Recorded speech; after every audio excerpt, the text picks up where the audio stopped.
Bismillahirrahmanirrahim. Alhamdulillahi Rabbil Alamin. Wassalatu wassalamu ala Sayyidina wa Nabiyyina Muhammad wa ala alihi tayyibin at-tahirin wa sahbihi al-muntajabin wa ala al-jami' al-anbiya illahi wal mursalin. Në emrin e Allahut, të gjithë mëshirshit, mëshirëplotit, falënderimet më të sinqerta janë për Allahun e madhruar.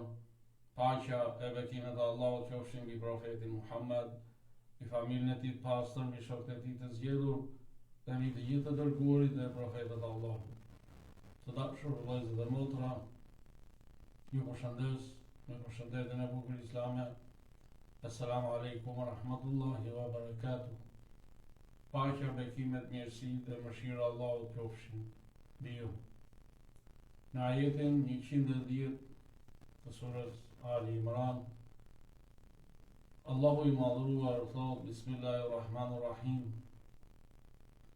Kuntum khayra ummatin ukhrijat lin-nas ta'muruna bil ma'ruf wa tanhauna 'anil munkar wa tu'minuna billah. Ju jeni populli më i mirë i dalë për njerëzit, sepse ju urdhroni në të mirën, e ndaloni të keqen dhe besoni Allahun. Është e natyrshme që kur flasim për një shoqëri të lumtur, duhet të flasim për një sër kriterësh që lidhen me çështjen e lumturisë, të cilat ndikojnë si te individi ashtu edhe te shoqëria. Ajo që po përjetojnë sot shumë prej shoqërive nga çrregullimet dhe trazirat, ngjan me gjendjen e një të sëmurë në grahmat e fundit, që nuk ka më fuqi të rikthejë jetën tek vetja e tij. Nëse nuk i njohim shkaqet, mjetet dhe mekanizmat e lumturisë së shoqërisë, nuk do të jemi në gjendje ta përmirësojmë gjendjen e sëmurë në një gjendje të shëndetshme.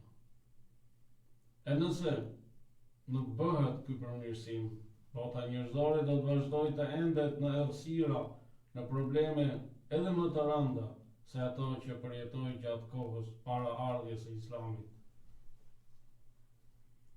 Ja ku jemi dhe sot, përballë një ignorancë, xahilieti të dytë, në shumë prej përmasave të saj të mëdha e të vogla, madje më e rëndë se e para, sepse sot janë përhapur epidemi si egoizmi, vetëpëlqimi, pabarazia shoqërore, trashëgimia e pushtetit brenda disa familjeve, si dhe fanatizmi ndaj gjuhës, fisit dhe preardhjes. Islami e trajton çështjen e lumturisë shoqërore që nga rrënjët dhe ka vendosur themelët të sigurta për lumturinë e njeriut dhe ndërtimin e tokës, duke vendosur zgjidhje për çdo formë shkeljeje ndaj këtyre themelëve. Madje Islami paraqet një model praktik në këtë fushë, një model që vazhdon të ndriçojë edhe sot dhe do të vazhdojë të ndriçojë deri në ditën e fundit të kësaj jete. Njerëzimi vazhdon të lodhet duke kërkuar bregun e lumturisë, të cilin Islami na e ka treguar që para 10 shekujsh, përmes vullës së profetëve, më të mirit të njerëzimit, profetit Muhammed Mustafa sallallahu alaihi wa alihi wasallam. Në emisionin e sotëm do të ndalemi tek themelët kryesore të Islamit për lumturinë shoqërore. Dhe ato themele janë: themeli i parë është parimi i besimit.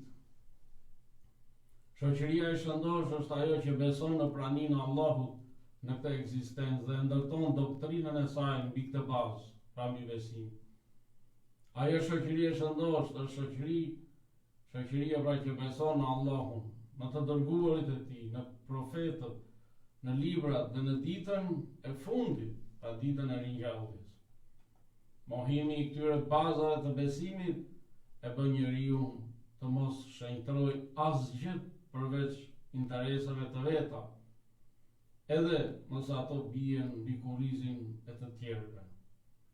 Dhe për këtë njeriu është gjithmonë i hutuar, sepse besimi është dritë, është disiplinë, është rregull, është shpëtim dhe besimi çon në lumturi, sepse kur beson në Allahun do të thotë që je i lidhur plotësisht me krijuesin tënd, që ai di gjithçka, është i mirë informuar për çdo gjë. Sa më i fort të jetë besimi në krijuesin Allahun fuqiplot, aq më e lumtur është jeta individuale dhe shoqërore. Themeli i dytë i lumturisë të shoqërisë islame është adhurimi i Allahut të lartësuar. Në ajetin 92 të surës Anbiya, Allahu i lartësuar dhe i madhruar thotë: Inna hadhihi ummatukum ummatun wahida wa ana rabbukum fa'budun. Vërtet, ky ummeti juaj është ummet i vetëm, e unë jam Zoti juaj, prandaj më adhuroni mua. Adhurimi nuk është një sjellje thjesht individuale dhe as një lidhje personale me Allahun e madhruar, por është një sjellje shoqërore që e praktikojnë të gjithë pjesëtarët e ummetit islam dhe që shfaqet në sjelljet dhe në veprat e tyre. Prandaj Allahu e konsideron adhurimin rezultat të parë të fuqizimit në tokë, si thot ajeti 41 në surën Hajj: Alladhina in makkannahum fil ard aqamu salata wa atu zakata wa amaru bil ma'ruf wa nahu 'anil munkar walillahi 'aqibatul umur. Ata të cilëve ne u japim pushtet në tokë, pra fuqizim, kryen faljet për namazin, japin zekatin, urdhërojnë kryen e veprave të mira dhe ndalojnë atë që është e keqe e mbrapsht, tek Allahu është fundi i të gjitha çështjeve. Do të thënë, ata, pra adhuruesit, e kalojnë adhurimin e tyre nga niveli individual në nivelin shoqëror, që lidhet me të gjithë shoqërinë. Sepse kur jepet zakati, u jepet pjesëtarëve të shoqërisë. Kur urdhërohet në të mirë, urdhërohet për të mirën e pjesëtarëve të shoqërisë. Dhe kur ndalohet nga e keqja, ndalohet për të mirën e pjesëtarëve të shoqërisë. Prandaj, filozofia e adhurimit është një filozofi jashtëzakonisht e thellë. Dhe është themeli i dytë, pra, i lumturisë shoqërore të shoqërisë islame. Themeli i tretë është bindja ndaj profetit dhe prisëve të pastë, paqja qoftë mbi të gjitha pa. Kjo nënkupton dhënien e besës ndaj profetit dhe prisëve të pastër në varë që përfaqësojnë pra rrugën e profetit Muhammed sallallahu alaihi wa alihi. Dhe profeti është kreu i autoritetit dhe udhëheqësi më i lartë për të gjithë besimtarët. Dhe është detyrë që ndaj tij pra të tregohet besnikëri. Po ashtu duhet të tregohet besnikëri edhe ndaj prisëve të pastër, pra imamëve të pastër, prej ehli bejtit të profetit Muhammed sallallahu alaihi wa alihi. Në ajetin 59 të surës Nisa, Allahu i madhruar thotë: Ja ayyuhalladhina amanu ati'u Allaha wa ati'u ar-rasul wa ulil amri minkum. O ju që keni besuar, bindjuni Allahut, bindjuni të dërguarit dhe atyre që drejtojnë punët tuaj.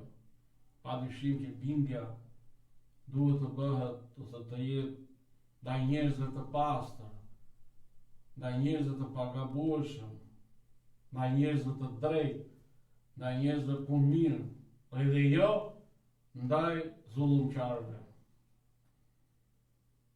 Thelbi i bindjes ndaj Allahut dhe të dërguarit shfaqet pra në bindjen edhe ndaj prisëve të pastër, që është detyrë e çdo njeriu për t'u bindur pra në kohën dhe në epokën tonë. Në ajetin 71 të surës Isra, Allahu i madhëruar thot: "Yawma nad'u kullu unasin bi imamihim."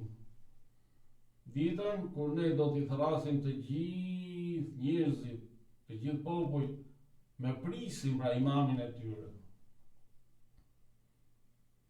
Themeli i 4 i lumturisë shoqërisë islame është parimi i vllazërisë.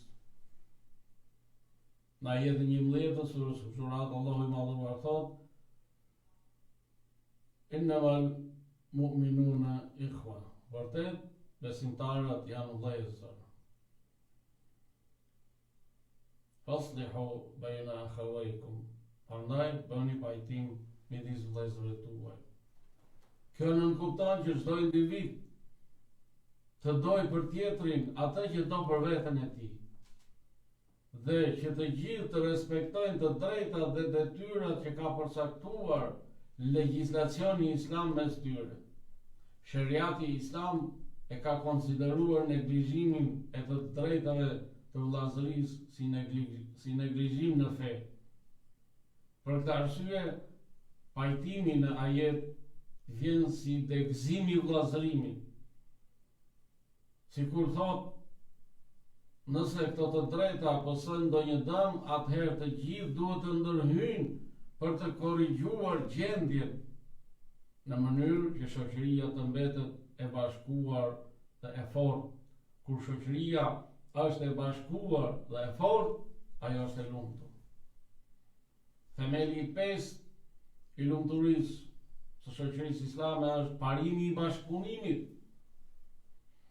Në ajetin 2 të surës Maide, Allahu i madhëruar thot: "Wa ta'awanu 'alal birri wat taqwa, wa la ta'awanu 'alal ithmi wal 'udwan."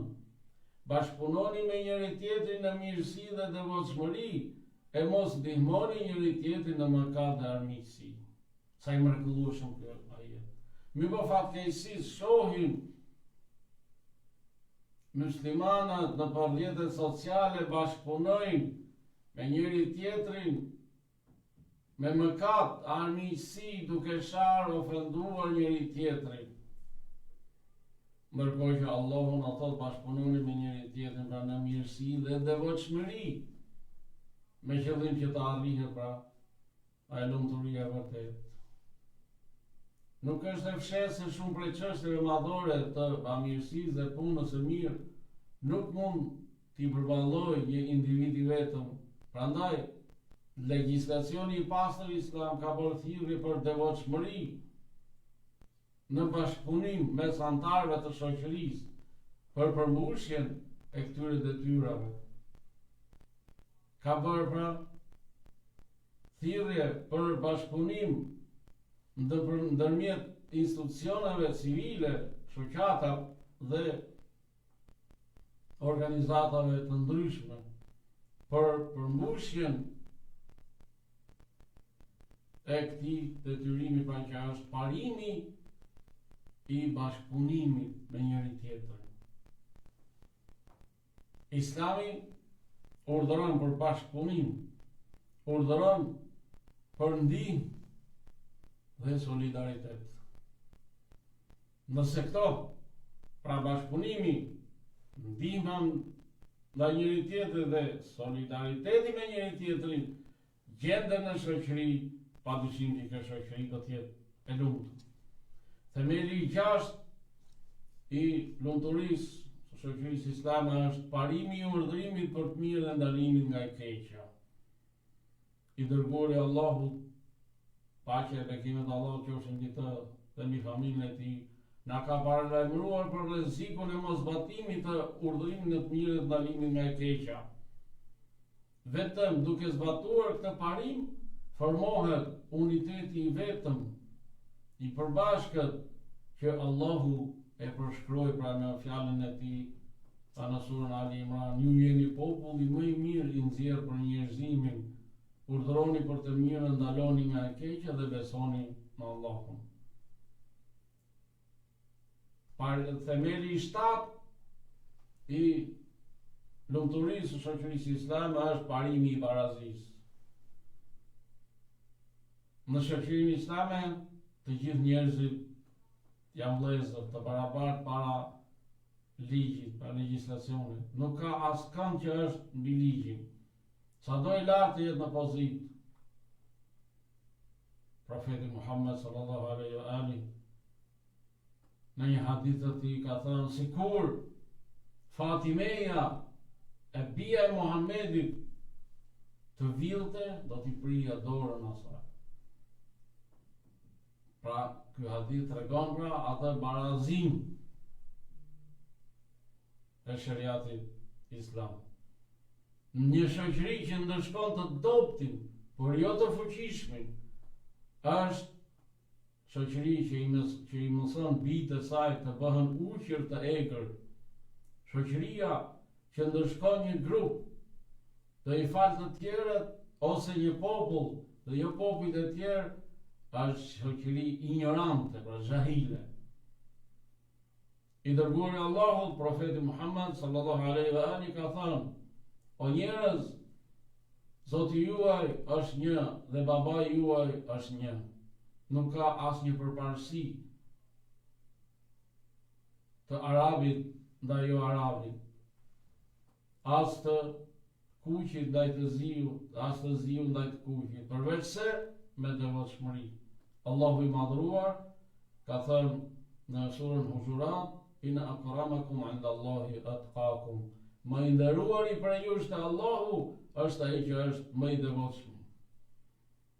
Pra nuk ka lidhje me qenë i nderuar te Allahu as fisi, as familja, as pushteti, as pasuria. Por është pra devotshmëria. Themeli i 8 i lumturisë së shoqërisë islame është parimi i përgjegjësisë dhe i shpërblimit. Do të thënë që njeriu të mbajë përgjegjësi për mendimet, veprat dhe fjalët e tij, me fjalë pra më të qarta, zbatimi i ligjit të shpërblimit dhe ndëshkimit që çdo njeri të shpërblehet sipas veprës së tij. Nëse është e mirë, të shpërblehet me të mirë, nëse është e keqe, të marrë ndëshkimin përkatës dhe të marrë shpërblimin e tij pa shfrytzuar njëri tjetrin. Parimi, themeli i 9 është parimi i drejtësisë. Çdo individ ka të drejtat e tij shoqërore, ekonomike, fetare dhe politike, e të tjera. Këto të drejta nuk janë pronë e një grupi të caktuar, të një familje të veçantë, as atyre që kanë pushtet, para, apo të atyre që e kanë shitur pa veten e tyre të ndikimet e huaja pra jashtë kufive të vendit. Në atë shoqëri ku sundon drejtësia, aty gjendet lumturia. Feja islame është fe e drejtësisë dhe e dënon ashpër pa drejtësinë dhe të padrejtën. Inna Allaha ya'muru bil 'adl. Vërtet, Allahu urdhëron për drejtësi. Në një hadith kutsi, Allahu i madhruar thotë, o robët e mi, unë ja kam ndaluar pa drejtësinë vetes time, prandaj edhe ju mos i bëni pa drejtësi njëri tjetrit. Themeli i 10 i lumturisë shoqërisë islame është parimi i respektimit të njeriut në të gjitha çështjet e tij. Ajo që synohet pra këtu është shenjtëria e njeriut, të cilin Allahu e ka nderuar mbi të gjitha krijesat dhe ja ka nënshtruar atij të gjithë universin, pa marrë parasysh fenë e tij, bindjet apo mënyrën e të menduarit. Walaqad karramna bani Adam. Ne i kemi nderuar, i kemi fisnikruar bijtë e Ademit. Njeriu ka të drejtë pra të praktikojë rritet e tij fetare dhe besimet e tij. Njeriu ka shenjtëritë dhe të drejtat e tij civile, të drejtën për arsim, për mjekësi, për punë, për sigurinë shoqërore e të tjera. Dhe themeli i 11 dhe i fundit është parimi i virtytit për i moralit.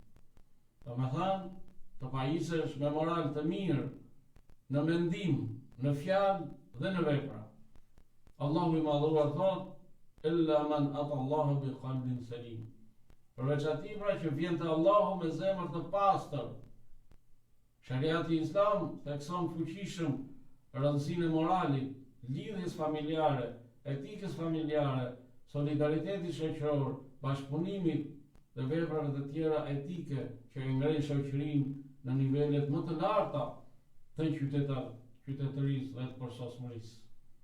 Të dashur vëllezër dhe motra, Islami na urdhëron të lidhim marrëdhënie me ata që na i kanë ndërprerë, të duam atë që na urren, të respektojmë atë që ka qëllime të këqija ndaj nesh, të sillemi me dashuri ndaj të gjithëve në emër të vllazërisë, e jo në emër të llogarive dhe pasurive. Të kemi mendim të mirë për njerëzit, që edhe ata të kenë mendim të mirë për ne, të bashkëpunojmë në vend të egoizmit, ta interpretojmë veprën e tjetrit për mirë dhe të mos dyshojmë pa të drejtë tek njëri tjetri. Të mos e prishim jetën duke akuzuar njëri tjetrin, ose duke tallur, ose duke përgojuar njëri tjetrin. Sepse shoqëritë janë vlera dhe parime para çdo gjëje tjetër. Sado e lartë të jetë një shoqëri, nëse moralet dhe vlerat njerëzore nuk janë sunduese në të, asaj shoqërie nuk do t'i shkruhet qëndrueshmëri dhe vazhdueshmëri. Në ajetin 105 të surës Hud, Allahu i madhuar thot: Yawma ya'ti la takallamu nafsun illa bi idhnih, faminhum shaqiyyun wa sa'id. Kur të vijë ajo ditë, dita e llogaridhënies. Njeriu mund të flasë vetëm me lejen e tij, me lejen e Allahut. Disa prej tyre do të jenë të mirë e disa të lumtur. Lumturia arrihet duke zbatuar këto 11 themele që përmenda më lart. Qofshin prej të lumturve në këtë jetë dhe në jetën tjetër inshallah. Allahu ju ruaj, ju bekoft, ju familjet tuaja kudo që jeni. Assalamu alaikum wa rahmatullahi wa barakatuh. Paqja, bekimet, mirësi dhe mëshira e Allahut qofshin mbi ju.